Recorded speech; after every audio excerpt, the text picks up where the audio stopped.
नमस्कार दोस्तों।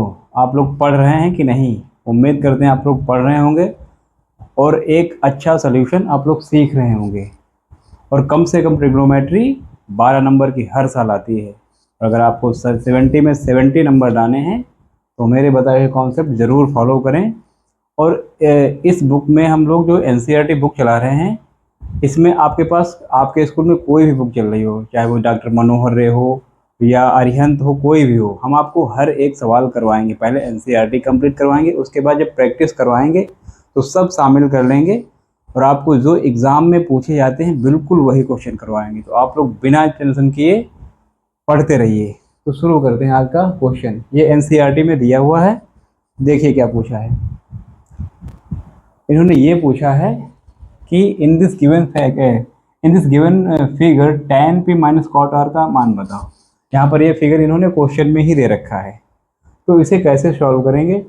और ये सीबीएसई बोर्ड, यूपी बोर्ड सब सेम है, एनसीईआरटी पूरी सेम है। तो आप किसी भी बोर्ड के हों, आप लोग इसे आसानी से सॉल्व कर सकते हैं। देखिए इसको कैसे सॉल्व करना है। सोल्यूशन डालेंगे, या आप अगर हिंदी मीडियम से हैं तो आप हल लिख सकते हैं। देखिए tan p cot r का मान ज्ञात करना है, यानी find the value of tan p and cot r in this given figure. We have to find tan p and cot r। तो सबसे पहले यहाँ पर मैं tan p चाहिए, तो tan के लिए क्या होता है, tan का फॉर्मूला बताओ आप लोग। tan होता है लंब अपॉन आधार, यानी perpendicular upon base. You know that formula, all of you. tan p is equal to p upon b, यानी परपेंडिकुलर अपॉन आधार, यानी लंब बटे आधार होता है कि नहीं होता है। तो उसी से ये लिया गया है tan p। अच्छा, अगर हमें कॉट लेना हो तो क्या हो जाएगा, b अपॉन p हो जाएगा, यानी आधार बटे लंब हो जाएगा। तो सबसे पहले हमें देखो, इसमें ध्यान देने वाली बात यह है कि क्वेश्चन को माइंड में क्लिक कैसे किया जाता है और कैसे हम लोग अप्रोच लें कि क्वेश्चन बिल्कुल सही बैठे। देखिए यहाँ पर एंगल P है और यहाँ पर R है, यानी एंगल ये R होगा ये, और R ये, P ये होगा। तो बस यहाँ पर एंगल की कहानी है, यानी कोण की कहानी है। तो सबसे पहले हमें ये बेस निकालना पड़ेगा। ये क्या इस त्रिभुज का नाम क्या है, त्रिभुज PQR। त्रिभुज PQR ये भी लिख सकते हो, या ऐसे त्रिभुज PQR में ऐसे लिखो। त्रिभुज PQR में क्या है, Q क्या है, Q इज समकोण, यानी Q 90 डिग्री है। Q 90 डिग्री है, ध्यान से समझ में आया। अच्छा, PQ कितनी है, जो दे रखा है PQ is given 12 centimetre and PR is 13 centimetre. और हमें QR चाहिए, यानी इन ट्रायंगल या त्रिभुज PQR में, ऐसे आप हिंदी से हैं तो त्रिभुज PQR में, या अगर आप इंग्लिश मीडियम से हैं तो in triangle PQR the right angle is Q। या ऐसे आप लिखो, देखो त्रिभुज PQR में, ऐसे PQR में PR का स्क्वायर, बराबर PQ का स्क्वायर प्लस में QR का स्क्वायर। ये देखो लिखा क्या है, किसी भी त्रिभुज में जब वो 90, ये देखो ट्रायंगल का साइन होता है ऐसे, ये त्रिभुज का साइन ऐसे 3 भुजाएं, ठीक। PR का मतलब क्या है, PR का मतलब कर्ण का स्क्वायर बराबर लंब का स्क्वायर प्लस में आधार का स्क्वायर। लिखा तो वही है। देखो PR क्या है, कर्ण है, PQ क्या है, PQ लंब है, और QR क्या है, आधार। हमें आधार निकालना है, तो भी देखना निकल आएगा। PR कितना दे रखा है, 13 सेंटीमीटर, 13 का होल स्क्वायर। PQ कितना है, PQ is what is PQ, PQ is 12 centimetre and we have to find QR। तो देखिए 13 का स्क्वायर 169, यानी 169, 12 का 144, QR स्क्वायर। यहाँ पर देखिए 144 को इधर ले आओ माइनस में। तो बहुत से लोग इसमें यही कंफ्यूजन रहते हैं कि किसको किधर लाएं। अरे भैया, जिसका मान निकालना होता है उसको उधर लाते हैं। जैसे QR का निकालना था तो उसके बराबर में उसको रखते हैं, बाकी सबको QR के साइड से हटा देते हैं। क्योंकि जिसका मान निकालना होता है वो कल ही बताया था, अकेले रहना चाहता है। कोई भी इंसान वो अकेले रहना चाहेगा, क्योंकि तभी वो खुश रह पाएगा। जहाँ पर 2 लोग रहे, समझ लो टेंशन शुरू। तो देखिए इसीलिए अकेले रहेगा और ये क्वेश्चन जो है सॉल्व कर देगा। इससे घटाओ, 9 से 4 गए तो 5, 6 से 4 गए तो 2, और 1 से गया तो 0, यानी 25 बचा। क्यू आर का स्क्वायर 25। क्यू आर को इधर लिख लो, क्या दिक्कत है, बराबर में है तो 25 दिखा। ये बराबर का साइन है, ध्यान रखना। अच्छा, हमें क्यू आर का स्क्वायर नहीं चाहिए, क्यू आर चाहिए, तो क्या हो जाएगा, अंडर रूट में इधर 25 हो जाएगा। 25 से 5 निकल के बाहर, तो ये साइड कितनी आ गई, दिस इज 5 सेंटीमीटर। ठीक, 5 सेंटीमीटर आ गई। अब हम लोग क्या करेंगे, जो फिगर में इसमें दे रखा है tan p, tan p बराबर क्या होता है, tan बराबर होता है लंब बटे आधार। लंब बटे आधार, आधार को बेस बोलते हैं, लंब को परपेंडिकुलर बोलते हैं। तो यहाँ पर देखिए tan p, हमने क्या बताया था, tan p है, एंगल p ले रखा है, तो जब p लेंगे तो इसके सामने वाली क्या होगी, जब एंगल लेते हैं तो उसके सामने वाला हो जाता है लंब। तो यानी लंब कितना है यहाँ पर, लंब है 5, और आधार उसी के जस्ट पड़ोस वाली जो एडजेसेंट होती है लाइन, यानी जो संलग्न भुजा होती है। तो यहाँ पर ये 12 सेंटीमीटर tan p का मान आ गया। इसी तरीके से cot r, cot r, अब देखो cot एंगल यहाँ पर r है, तो जब r एंगल होगा, मान लो यहाँ पर r है, तो इसके सामने वाला क्या होता है, इसके सामने वाला लंब होता है। लेकिन cot का पहले फार्मूला तो आप लोग बताओ क्या होता है। cot का फार्मूला जो tan का होता है वो उल्टा होता है, यानी आधार बटे में लंब होता है।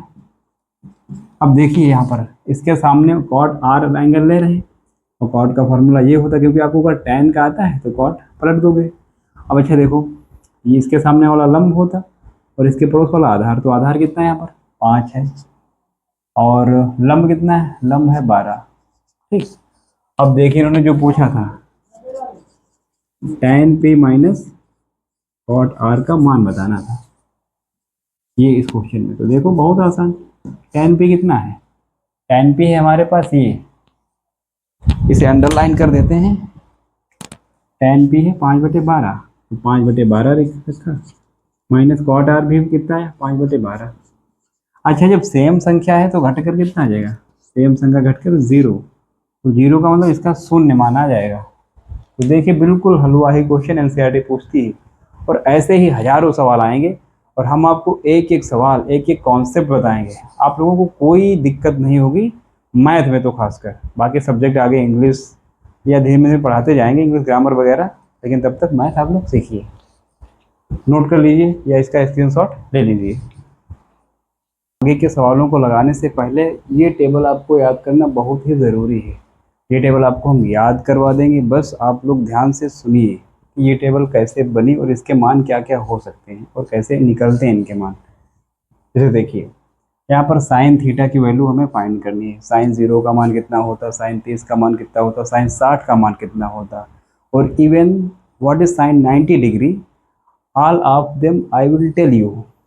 तो यहाँ पर देखिए साइन थीटा, इसकी ट्रिक क्या होती है कि ऐसे फार्मूला याद रखो, बिलो फिंगर्स अपॉन में 2। बिलो फिंगर्स का मतलब आप बायां, ऐसे यहाँ पर ध्यान रख लो, यहाँ पर बायां हाथ,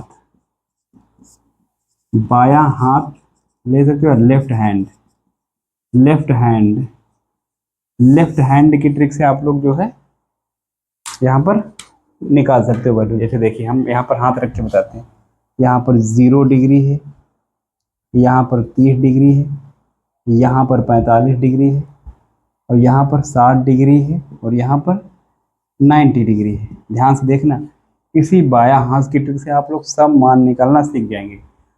यहाँ पर देखिए, यहाँ पर मान लो हमें साइन 0 का मान लेना है, बिलो फिंगर्स, यानी जहाँ पर जैसे हमें साइन 0 का मान लेना है, तो साइन 0 का मतलब 0 डिग्री पर कौन सी उंगली है, ये वाली। तो साइन 0 के नीचे कितनी उंगलियां हैं, कोई नहीं है, यानी इसके नीचे बाएं के नीचे कितनी उंगलियां, कोई नहीं है, तो इसका मतलब 0/2, तो हो जाएगा क्या 0/2, तो यहाँ पर 0 ही हो जाएगा। तो साइन 0 कितना होता है, साइन 0 डिग्री हो जाएगा।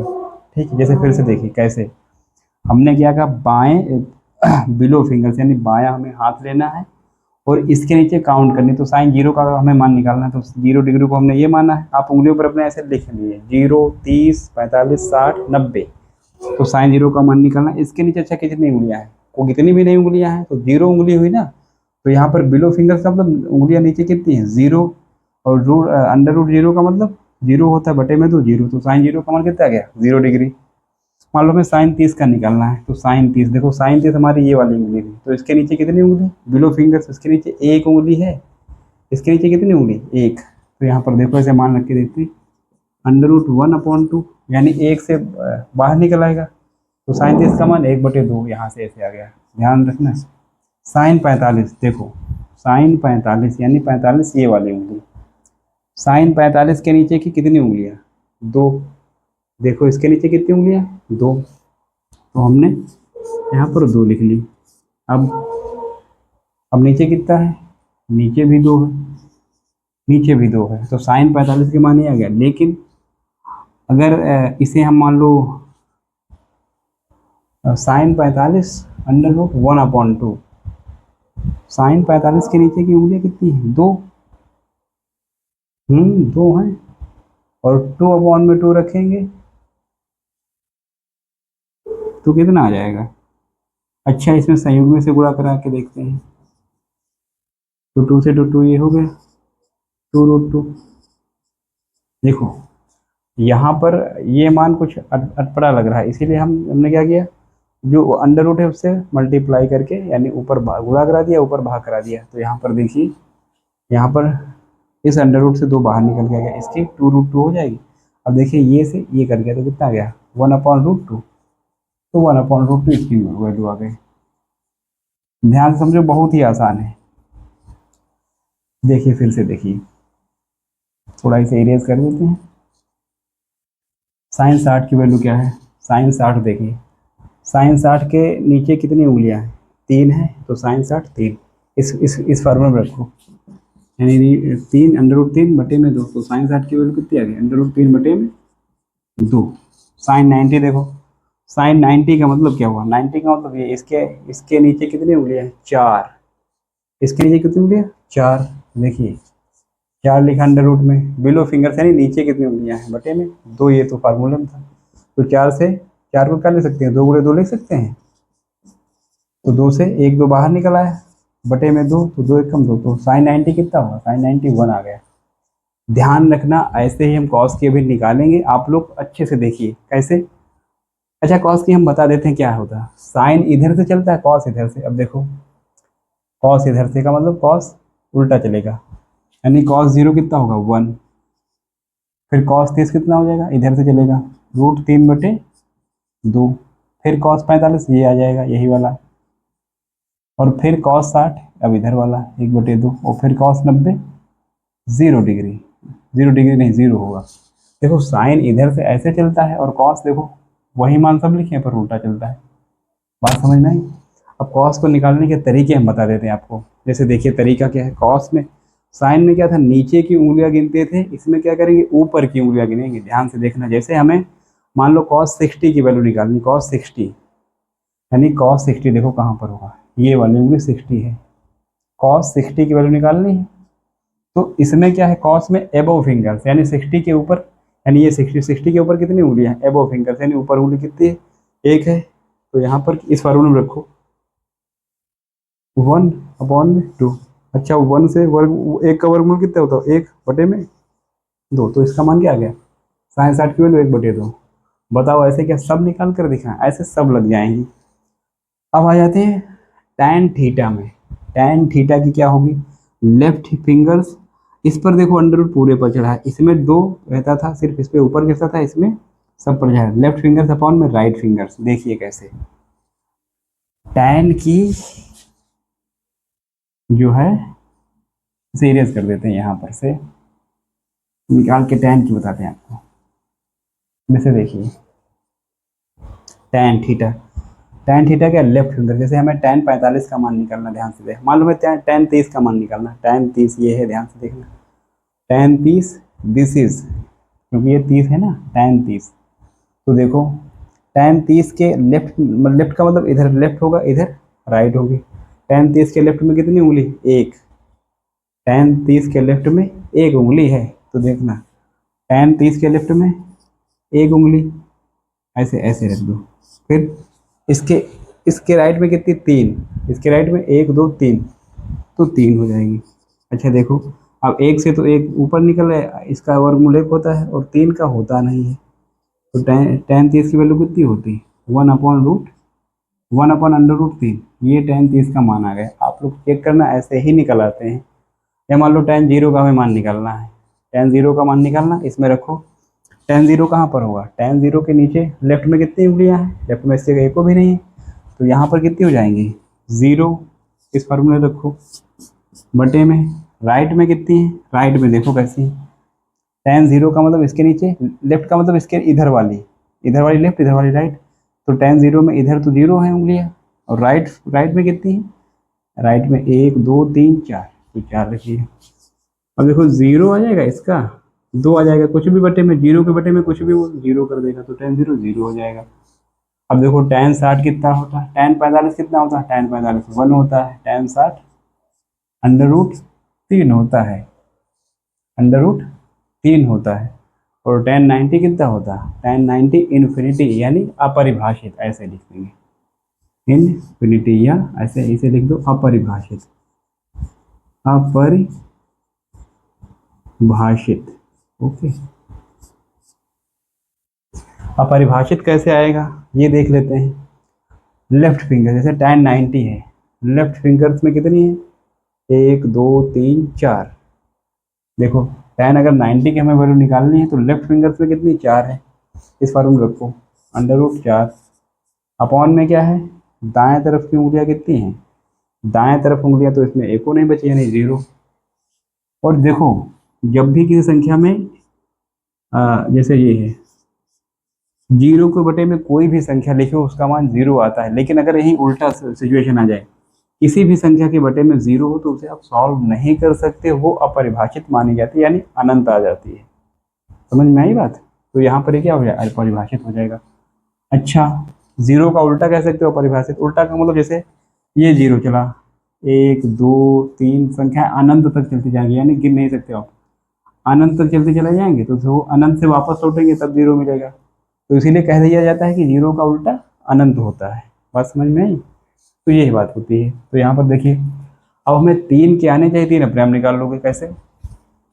कॉट थीटा, तो कॉट 0 का उल्टा क्या हमने बताया? अपरिभाषित। कॉट क्योंकि tan का उल्टा होता है ना, ध्यान से देखो, अपरिभाषित मार्कर चेंज कर लेते हैं ताकि आप लोग रिलेट कर पाए। अब देखिए इसका इसका पलट दो, tan इसका √3 बटे में 1 है तो 1 नहीं लिखेंगे, ठीक है, बटे में 1 है। अच्छा, एक को पलटोगे 1 ही आ जाएगा, इसको पलट पलट दोगे तो 1/√3। अच्छा, ये पलट क्यों है? हमने क्या बताया? tan का अगर याद है तो कॉट का उल्टा मान याद कर लो, ठीक है। और अपरिभाषित का उल्टा क्या हो जाएगा? 0 हो जाएगा। समझ में आया? cot 90 0 होता है। अब आपको देखो हमेशा tan के याद रखने हैं, cot के उसी के हेल्प से निकाल लेने हैं। तो देखिए sec थीटा, यहाँ पर sec थीटा का वैल्यू क्या होगी? जो cos की है वही sec हो जाएगी। जैसे देखो cos, ये देखो यहाँ से आओ, cos 0 1 डिग्री, तो 1 का उल्टा 1 ही रहेगा। फिर इसका देखो, इधर इधर cos 30 की वैल्यू √3 बटे 2 है, तो पलट दोगे 2 बटे √3 हो जाएगी। यहाँ पर 1 बटे √2 है, तो √2 हो जाएगी। बटे में 1 लिखोगे तो वो √2 ही रहेगा। यहाँ पर देखिए 1 बटे 2 है, तो ये 2 हो जाएगी। कॉस में देखिए, क्योंकि कॉस का उल्टा सेक होता है। अब देखो यहाँ पर 0 है, तो 0 का उल्टा क्या होगा? इन्फिनिटी या अपरिभाषित। ध्यान से देखना है यहाँ पर। अब देखो कॉसेक थीटा, हमें साइन थीटा का याद है, कॉसेक का निकाल लो। 0 का क्या हो जाएगा? 0 का उल्टा अपरिभाषित, जो भी आपको हमने समझाया। साइन 30 का 1/2, तो कॉसेक, मान लो कॉसेक 30 का मान पूछे तो क्या हो जाएगा? कॉसेक 30 हो जाएगा 2/1, यानी 2/1 का मतलब 2 ही आ जाएगा यहाँ पर, ठीक है। फिर यहाँ पर देखिए कॉस 45 डिग्री, हाँ कॉस 45 है, ए सॉरी, हाँ साइन 45 से 1/√2 है, तो यहाँ पर रूट बदल दो तो √2 हो जाएगा, ठीक है। इसमें √3/2 है, तो यहाँ पर 2/√3 हो जाएगा। और यहाँ 1 का उल्टा 1 ही रहेगा। बात समझ में आई? तो देखो आपको ये तीन तो जरूरी ही याद होने चाहिए, बिल्कुल बिल्कुल रटे होने चाहिए, और उसकी हेल्प से 3 हम पलट देंगे, क्योंकि साइन का उल्टा कॉसेक होता है, और tan का उल्टा कॉट होता है, और कॉस का उल्टा सेक होता है। अच्छा, जो हमने ये ट्रिक बताई, अगर आपको ये ट्रिक अच्छी लगे, कंफ्यूजिंग ना लगे तो इस ट्रिक से याद करो, वरना डायरेक्ट ही याद कर लो, क्योंकि हमने जब जब हम हाई स्कूल में थे तो हमने तो डायरेक्ट ही याद की थी। आप ट्रिक इसलिए बता दी ताकि ये मान कैसे निकले हैं, अगर बाई चांस नहीं आपको याद हो रहा है तो उसे रिलेट कर पाए। मान लो एग्जाम में फंस गए आप और क्वेश्चन नहीं सॉल्व कर पा रहे हैं, आपको मान नहीं याद आ रहा है, तो इस ट्रिक की हेल्प से आप निकाल सकते हैं। साइन में नीचे की उंगलियां, कॉस में बाएं हाथ के ऊपर की उंगलियां, और टैन में लेफ्ट हैंड और ऊपर राइट हैंड, ये अंडर रूट, ये फार्मूला। तो आपको देखो कैसे याद करते हैं। साइन 0 0 होता है, साइन 30 1/2 होता है, साइन 45 1/√2 होता है, और साइन 60 √3/2 होता है, साइन 90 1 होता है। कॉस में क्या करेंगे, देखो साइन में इधर से चले, अब कॉस में इधर से चलेंगे, देखो 1√3/2 1/√2 फिर 1/2 फिर 0 ऐसे, और tan 0 0 होता। तो आप लोग इन तीन के मान याद कर लो, इन तीन के मान जो है अपने आप निकल आते हैं। अब देखिए इस पर आधारित क्वेश्चन, क्वेश्चन कैसे पूछे जाते हैं देख लीजिए। अभी देखो 2000 लेटेस्ट 2026 में पूछा गया, एक एक नंबर के क्वेश्चन आ जाते हैं। जैसे उन्होंने एक बहुविकल्पी पूछा था, क्वेश्चन नंबर 1, उन्होंने पूछ दिया था cos 60 की वैल्यू बताओ। इसमें 2025 में ये क्वेश्चन आया है, और जो 20 OMR के आते हैं क्वेश्चन OMR भरने को, वो 20 क्वेश्चन उन्हीं में से ये एक है, और हम आपको 20 के 20 सॉल्व करवाएंगे और आप लोग 20 के 20 करके आएंगे। बस आप लोग पढ़ते जाइए। इसे देखिए cos 60 वैल्यू कितनी होती है, cos 60 की वैल्यू होती है 1/2। देखो ये cos 60 की वैल्यू 1/2, यहाँ से निकालो। एक एक नंबर की ये उर्दू भर के क्वेश्चन आते हैं, आप लोग तो इन्हें ऐसे ही उड़ा दोगे, बात समझ में आई। अगर ये टेबल आपको याद है तो कल की क्लास में इसी से रिलेटेड हम लोग जो है क्वेश्चन लगाएंगे। तो मिलते हैं कल, और आप लोग पढ़ते रहिए अच्छे से, और वीडियो अगर पसंद आए तो लाइक और अपने दोस्तों को शेयर करना ना भूलिए, और कमेंट ज़रूर करिए। जय हिंद दोस्तों।